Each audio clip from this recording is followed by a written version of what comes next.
10절 말씀 합독하겠습니다.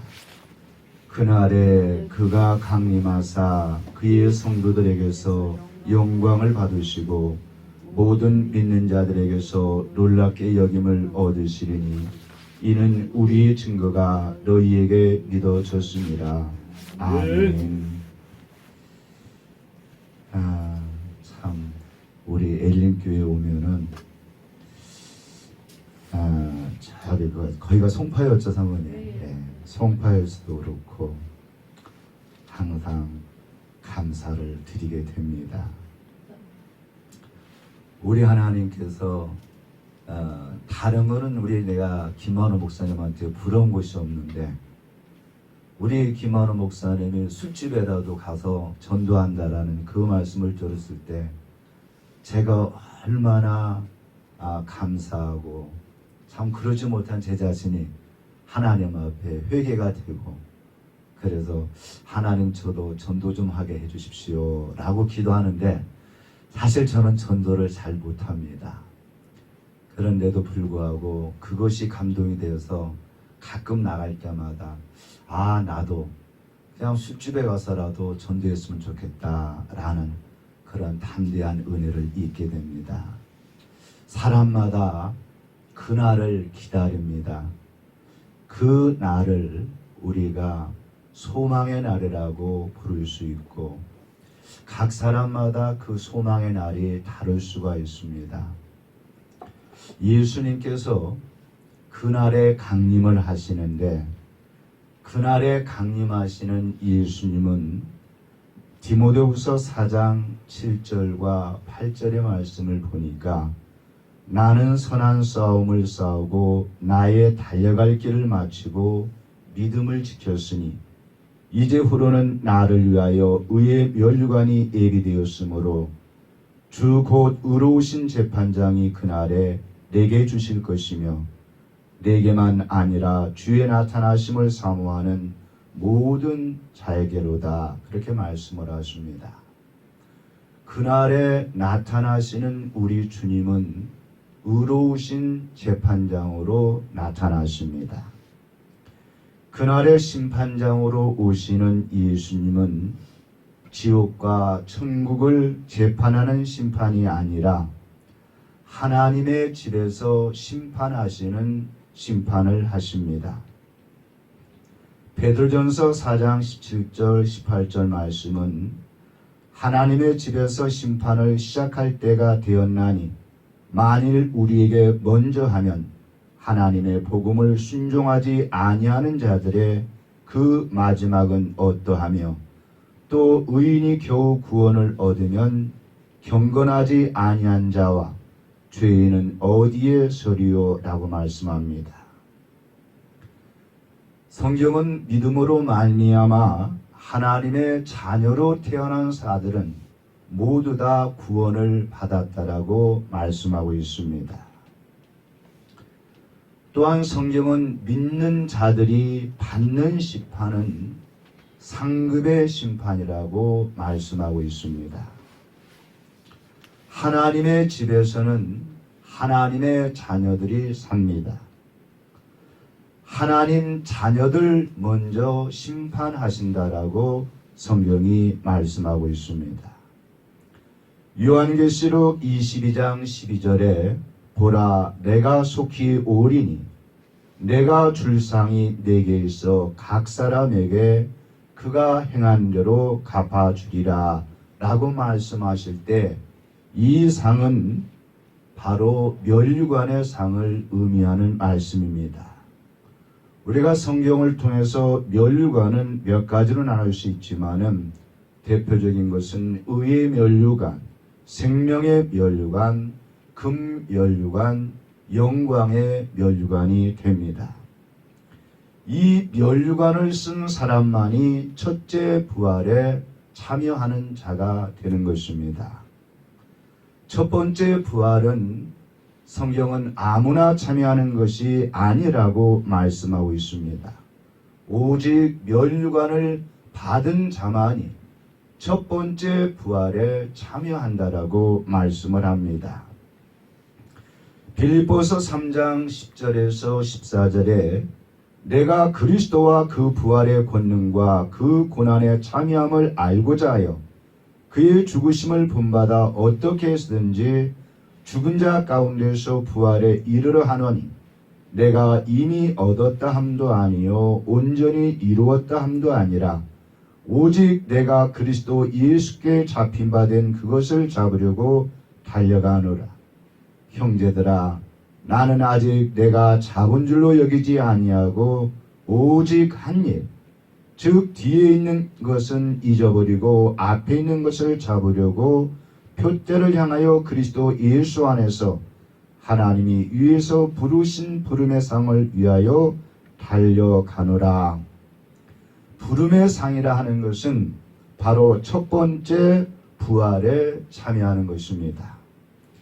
이 첫 번째 부름의 상을 받지 못하면 천년 왕국에 들어가지 못하는 것입니다. 요한계시록 20장 4절에서 6절의 말씀에 또 내가 보좌들을 보니 거기에 앉은 자들이 있어 심판하는 권세를 받았더라. 또 내가 보니 예수를 증언함과 하나님의 말씀 때문에 목배임을 당한 자들의 영혼들과 또 짐승과 그의 우상에게 경배하지 아니하고 그들의 이마와 손에 그의 표를 받지 아니한 자들이 살아서 그리스도와 더불어 천년 동안 왕노릇하리니 그 나머지 죽은 자들은 그 천년이 차기까지 살지 못하더라. 이는 첫째 부활이 이 첫째 부활에 참여하는 자들은 복이 있고 거룩하도다. 둘째 사망이 그들을 다스리는 권세가 없고 도리어 그들이 하나님과 그리스도의 제사장이 되어 천년 동안 그리스도와 더불어 왕노릇하리라. 계시록 20장 4절에서 6절에 있는 말씀입니다.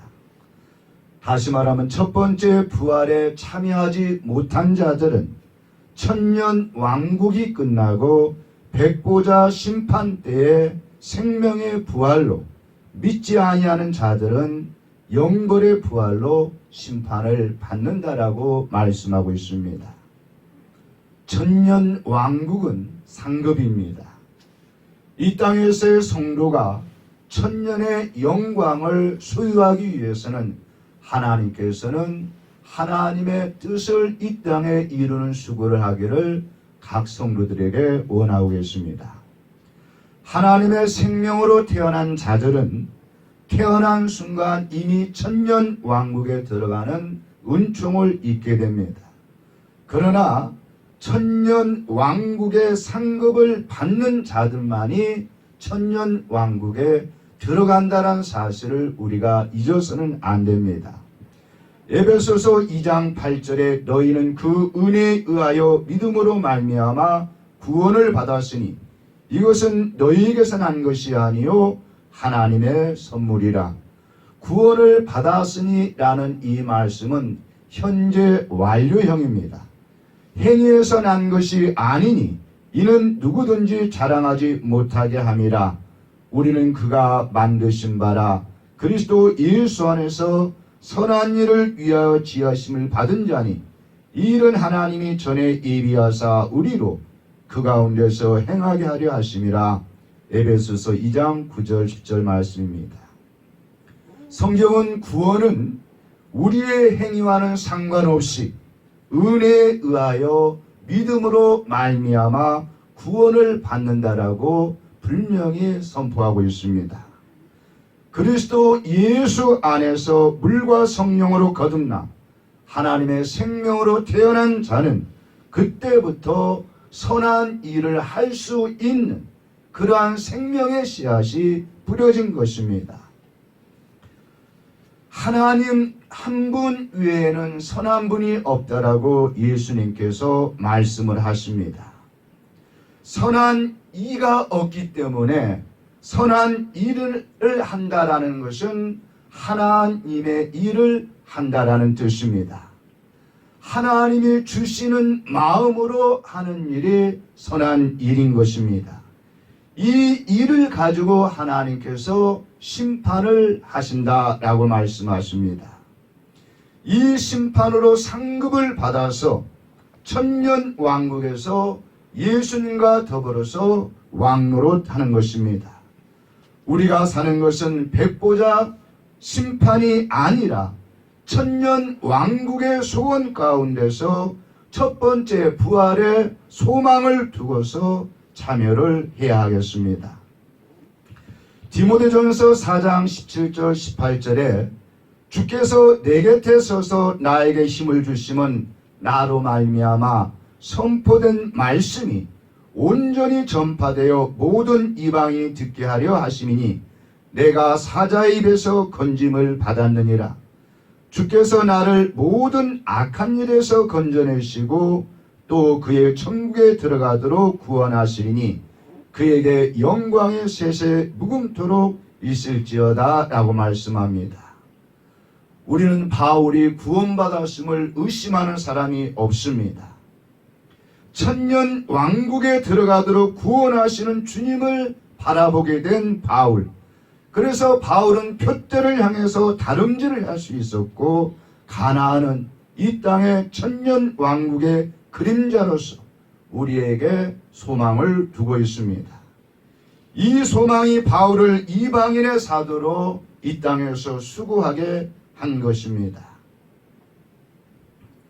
농부가 씨를 뿌릴 때에 그 농부는 반드시 내가 씨를 뿌리면 수확한다라는 믿음을 가지고 씨를 뿌립니다.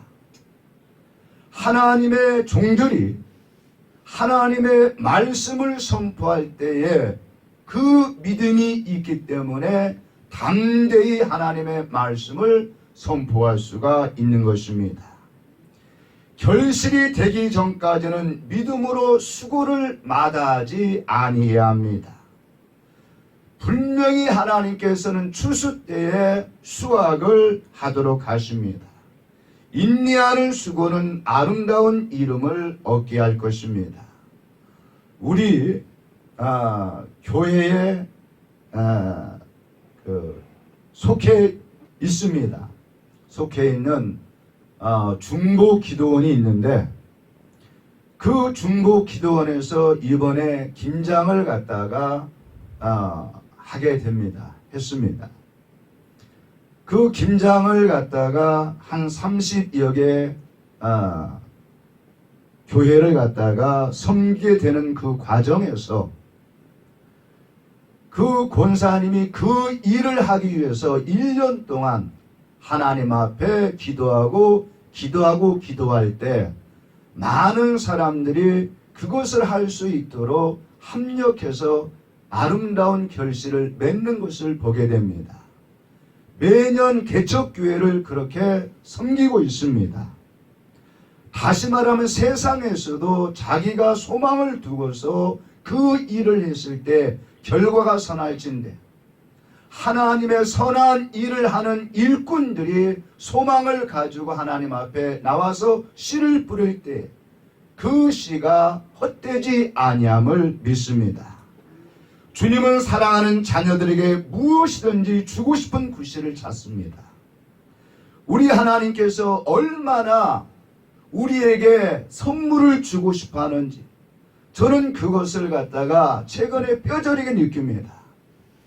우리 목사님의 자녀들이 너무나 이쁘게 크기 때문에 그런 걱정을 하지 않을지 모르겠지만 저 같은 경우는 첫 번째 아들이 굉장히 속을 썩였습니다. 어떤 속을 썩이느냐?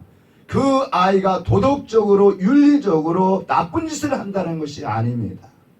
목사님이 원하는 신앙의 그 길을 걷지 못하는 그 부분 때문에 목사님은 화가 났고 그래서 목사님 같은 경우는 그 아이를 향해서 굉장히 회초리를 많이 들었습니다. 그런데 그 아이가 때가 되니까 군대에 가게 되고 군대에 가면서부터 아이에게 점점 은혜가 임하게 되는데 그 아이 입에서 항상 하는 말이 하나님께서 나에게 이렇게 은혜를 주셨습니다. 하나님께서 나에게 이렇게 은혜를 주셨습니다. 이제 제대를 했습니다. 제대를 했는데 아버지가 섬기는 교회는 조그맣고 너무너무 할 마음은 있는데 할 수 있는 힘은 없고, 그래서 하나님 앞에 그랬답니다. 나 하나님, 나 이제 하나님하고 이제 그만 빠이빠이 하겠습니다. 안녕히 계세요 라고 이제 인사를 하고서 점점점 멀어지려고 했다고 합니다. 그런데 그때 우리 하나님께서 그 아이에게 오셔서 뭐라고 말씀하셨느냐? 애야, 제발 너 나하고 같이 동행하면 안 되겠느냐? 너무너무 간절하게 그 말씀하시는 게 정말로 무릎을 꿇고서 애원하듯이 말씀하신 그 하나님의 음성을 듣고서 아이가 깨진 겁니다. 그래서 저는 지금 너무너무 행복합니다. 24년 동안 제 마음속에 그렇게 아팠었는데 그 아이를 바라볼 때마다 저 아이 어떻게 학교 가지? 초등학교 갈 때부터 어떻게 저 아이가 학교 다닐 수 있지? 그때부터 걱정이 많았었는데 24년이 된 지금 하나님께서 그 아이를 직접적으로 인도하시는 그러한 은혜를 갖다가 고백하는 모습을 보면서 저는 얼마나 행복한지 모릅니다. 사랑하는 우리 목사님들, 저는 24년을 그렇게 아팠습니다. 그 아이를 볼 때마다 너무너무 아팠어요. 저는 그 아이가 얼굴이 잘생겨서 사실. 그래서 제가 목사님이 40일 금식하고 나서 그 아이 머리에 얹고서 뭘 이야기했냐면, 하나님 부족해도 좋으니 이 아이 성범죄에 저르지 않게 해주세요 안수했습니다. 그랬더니 세상에 여자 보기를 돌같이 합니다. 대신에 조금 부족합니다. 그래서 제가 그것 때문에 사실 고민이 되게 많았던 거예요. 근데 하나님께서 그 아이에게 내가 장차 너를 대한민국의 어떠한 인물로 만들 테니까 너는 나를 따라 오너라라고 하시면서 계속 하도 이 아이가 공부를 안 했습니다. 자기 인생은 공부에 관심이 없는 거예요. 왜 관심이 없느냐? 마귀의 지식이겠죠. 공부를 하려고 하면 머리가 아픈 겁니다. 그러니까 고민이 되는 겁니다. 아무리 공부하려고 마음에 딱 잡고서 공부만 하면 머리가 아픈 겁니다. 그런데 우리 목사님들 그 부분을 좀 기도해 주시기 바랍니다. 지금도 약간 그런 게 있다고 합니다. 그런데 그 아이가 하나님께서 지금은 무슨 일을 할 때마다 공부해야 돼. 너 공부해야 돼. 그래야 내가 너를 쓸 수 있다는 겁니다. 공부를 해야 돼. 공부를 해야 돼. 라고 하면서 제가 이런 간증을 할 수 있었던, 사실 계획이 없었습니다만은 그 마음이 온 것은 뭐냐면, 그 날이 이렇게 제가 그렇게 사모하는 그 날이 아이를 통해서 저한테 오듯이 우리 사랑하는 목사님 속에 가슴 속에 지금 그 날을 바라보고 있을 겁니다. 자녀의 그날이라든지 아니면 목회의 그날이라든지 사역의 그날이 분명히 있을 겁니다. 근데 그날은 반드시 우리에게 아름답게 꽃 피우는 그날이 올 줄로 믿습니다. 아멘. 예수께서 우리에게 약속하신 것은 믿고 구하라고 말씀하십니다. 너무너무 감사하신 게 뭐냐면, 우리 하나님께서 에레미야에게라든지 기타 등등의 다니엘의 선지자들에게 하신 말씀, 또한 예수님께서 직접 하신 말씀, 기도하고 구한 것은 받은 줄로 믿으라라는 말씀처럼 우리 하나님께서는 우리에게 각자의 비전을 다 주셨습니다. 아멘. 우리 한신년의 비전을 주셨습니다. 아멘.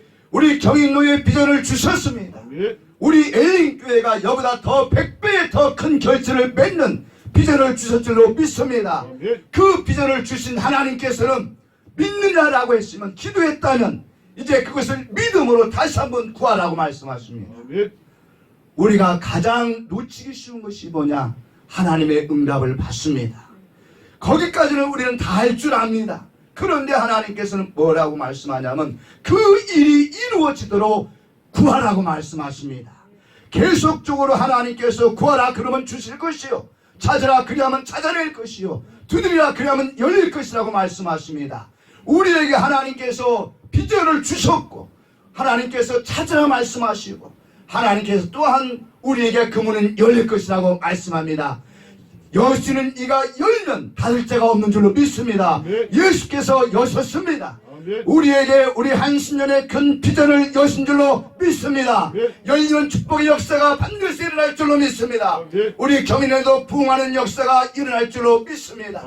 각자의 소망 속에서 우리 하나님께서 그 비전을 반드시 열어줄 줄로 믿습니다. 이 세상에는 죄와 사망의 법이 있습니다. 마귀가 우리를 죄를 짓도록 해서 사망으로 끌고 가는 것이 죄와 사망의 법입니다. 마귀는 우리에게 육신의 생각과 마음으로 율법을 지키라고 그렇게 우리를 미혹합니다. 내가 율법을 지키려고 하면은 나는 반드시 망하게 되어 있습니다. 성경이 그것을 말씀하고 있는 것입니다. 우리의 마음은 하나님의 형상으로 창조될 때에 거룩한 마음을 가진 상태였지만 마귀의 시험에 빠져 죄인의 형상을 가진 자가 되었어 육신의 정욕과 안목의 정욕과 이생의 자랑으로 가득 채워졌습니다. 이 법칙에서 벗어난 자가 없습니다. 오직 예수님만이 이 법칙에서 벗어나셨습니다. 아멘. 성경은 우리에게 예수님처럼 의롭고 거룩하고 선하게 살라고 가르칩니다.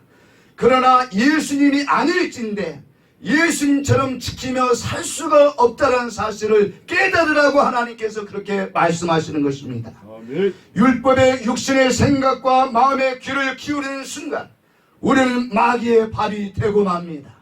아멘. 예수님은 우리에게 의롭고 거룩하고 선하게 살라고 말씀하지 않았습니다. 예수님 자체가 의롭고 거룩하고 선하신 분이기 때문에 예수님 안에 거하라고 말씀하고 있습니다. 아멘. 너희는 내 안에 거하라고 말씀하고 있습니다. 아멘. 너희가 내 안에 거하고 내가 너희 안에 거하리라고 말씀하고 계십니다. 아멘. 예수님 자체가 의롭고 거룩하고 선하신 분이기 때문에 예수 이름으로 구하며 내 이름으로 살라고 말씀하고 있습니다. 예수님의 생명에서 나오는 모든 말씀은 믿음의 말씀입니다. 아멘. 의로움은 행위가 아니라 믿음입니다. 주님의 마음으로 살면 그것이 믿음이고 그것이 복음이고 그 말씀에 하나님의 의가 나타나는 것입니다. 아멘. 마귀는 주님의 말씀에 순종하여 복을 받으려고 살라고 그렇게 가르치지만 순종하려고 하지 마시기 바랍니다. 우리는 순종하는 것이 아니라 예수님께서 내 마음에 법을 두어서 그 마음의 법으로 살라고 말씀하시면 그것을 믿음으로 순종하게 되면 자연스럽게 율법의 요구가 이루어져서 하나님의 의롭고 거룩하고 선함이 우리의 삶 속에서 나타남으로 하나님께 영광을 돌리는 자가 되는 것입니다. 아멘. 이미 마귀의 밥이 된 자들은 순종하려고 노력합니다. 절대로 우리는 순종할 수가 없습니다. 우리가 아무리 십계명을 지키려고 노력한다 한들 십계명을 지킬 수 없습니다. 성경은 우리에게 분명히 지킬 수 없음을 가르칩니다. 율법으로서는 하나님의 의가 이루어질 수 없다라고 바울이 분명히 선언한 것처럼 우리는 율법으로는 하나님의 의에 이룰 수 없음을 고백하고 있습니다. 아멘. 예수 그 이름으로 하면 순종이 은혜로 임하게 됩니다. 예수 그 이름이 내 안에 나타나면 순종할 수 있는 힘이 공급되어서 자동적으로 순종이 이루어지는 것입니다. 아멘. 이 법칙을 무시하고 성경에 기록된 문자를 사람에게 듣고 배우면 그것이 사망으로 우리를 인도하는 것입니다. 우리를 구원하는 율법이 올무가 되어서 우리를 사망에 이르게 합니다. 예수님은 기록된 말씀 안에서 말씀하심으로 나타나 말씀하심으로 구원을 이루십니다. 오직 복음을 믿음으로 성령을 통해 주님의 영광을 보고 주님이 주시는 마음으로 살면 율법의 요구가 이루어지는 것입니다. 아멘. 순종하려고 마음먹지 않았음에도 불구하고 순종이 이루어지는 것입니다. 예수님이 우리에게 말씀하신 그 순간 이미 구원이 이루어지는 것입니다. 아멘. 아브라함이 25년간 그 말씀을 믿음으로 100세의 이삭을 선물로 받았습니다. 순종하는 아브라함 믿음에 마귀는 생각을 넣습니다. 내 나이가 100세인데 아내 나이가 90세인데 어찌 자녀를 낳을 수 있을까? 이것이 마귀가 주는 생각입니다. 주님은 아브라함의 믿음을 의로 여기셨고 사라에게 이삭을 선물로 주셨습니다. 아멘. 하나님은 전능하십니다. 능치 못하심이 없습니다. 아멘. 하나님께서 말씀하신 것은 반드시 이루어집니다. 아멘. 이 세상이 멸망할지라도 하나님의 말씀은 변함이 없습니다. 아멘. 우리 대한민국이 하나님의 장중에 붙잡혀 사는 대한민국이 돼야 됩니다. 아멘. 결단코 하나님의 법이 대한민국을 지배해야 됩니다. 아멘. 너무나 슬픈 일들이 많이 일어나고 있습니다. 하나님께서 대한민국을 손에서 놓지 아니하도록 끼어있지 아니하면 안 되는 시대가 되었습니다. 아멘. 다윗은 하나님의 택함을 받았지만 사무엘이 기름 부음을 받기 전에는 아버지를 돕는 목자에 지나지 않았습니다. 아버지나 어머니나 형제도 믿지 아니하였습니다. 그러나 하나님은 다윗을 중앙무대에 데뷔시킬 때 왕의 곁에서 수금을 타는 모습으로 다윗이 수금을 탔을 때 왕을 괴롭히는 번뇌가 사라진 것처럼 우리의 한신년 합동총회 경인노회가 하나님 앞에 사로잡혀서 하나님을 찬미하는 제사를 드릴 때 이 땅에 번뇌가 사라지는 역사가 일어날 줄로 믿습니다. 아멘. 대한민국의 미래의 역사가 한국 교회가 우리 노예를 통해서 새로워질 수 있도록 하나님이여 우리 노예의 은혜를 베풀어 주옵소서. 아멘. 하나님이여 이곳에 모인 하나님의 종들을 사용하여 주옵소서. 아멘. 더 큰 생명의 기름 부음을 통하여 하나님의 영광을 이 땅에 선포할 수 있도록 하나님 기름 부어 주시옵소서. 아멘. 주님 기름 부어 주시옵소서. 아멘. 예수의 피로 승리하는 여호와 니시의 깃발을 들게 하여 주옵소서. 아멘. 성경은 사도 바울이 로마서 7장에서 마귀를 이길 수 없음을 통탄하다가 8장에서 그리스도 예수 안에서 놀라는 비밀을 발견합니다. 그리스도 예수 안에 생명이 있음을 알고 그리스도 예수 안에 거하라고 가르칩니다. 로마서 8장 1절에 그러므로 이제 그리스도 예수 안에 있는 자에게는 결코 정죄함이 없나니 이는 그리스도 예수 안에 있는 생명의 성령의 법이 죄와 사망의 법에서 너를 해방하였습니다. 아멘. 죄와 사망의 법을 이길 수 있는 법이 생명의 성령의 법인 것입니다. 아멘. 이 생명의 성령의 법은 예수 안에 있습니다. 아멘. 영생은 예수님 안에 있습니다. 아멘. 예수님 안에 생명이 있습니다. 아멘. 그 생명은 하나님의 생명입니다. 아멘. 생명에서 마음이 나옵니다. 아멘. 그 마음이 그리스도의 마음이요 아멘. 그 마음이 우리의 마음이 되어야 줄로 믿습니다. 아멘. 그 목자의 마음으로 목자하는 것에 부흥의 역사가 일어남을 믿습니다. 아멘. 하나님이 우리에게 그 목자의 마음을 부어주시기를 원하고 있습니다. 아멘. 주여 우리 경인노에 그 목자의 마음을 부어주시되 주여 물 붓듯이 부어주시옵소서. 아멘. 능력과 성령의 기름 부음을 부어주시옵소서. 아멘. 전국이신 하나님이 지옥일 수가 없는 것입니다. 이 생명을 주시기 위해서 오신 예수님이십니다. 그 주님을 성경은 믿으라고 말씀합니다. 내 마음에서 말씀하시는 주님의 음성을 듣고 믿음이 장성해지는 우리 경인로의 목사님 되기를 주의 이름으로 축복합니다. 아멘. 우리는 그날을 바라보고 살고 있습니다. 그날의 천년 왕국을 들어가는 그날을 바라보고 살고 있습니다. 아멘. 그날에 들어가고 또한 천국에 온전히 들어가는 영원한 천국에도 들어가는 축복이 반드시 있음을 믿습니다. 아멘. 우리 경인노회가 더 큰 은혜 속에서 이 대한민국의 영계를 하나님 앞에 온전히 바르게 인도하는 진리의 법에 주장하는 진리의 법으로 온 땅의 모든 성도들을 자유케 하는 그러한 권세 있고 능력 있는 하나님의 종들로 기름 부음 받기를 주 예수 그리스도 이름으로 축원합니다. 아멘. 기도하겠습니다. 하나님 아버지 감사합니다.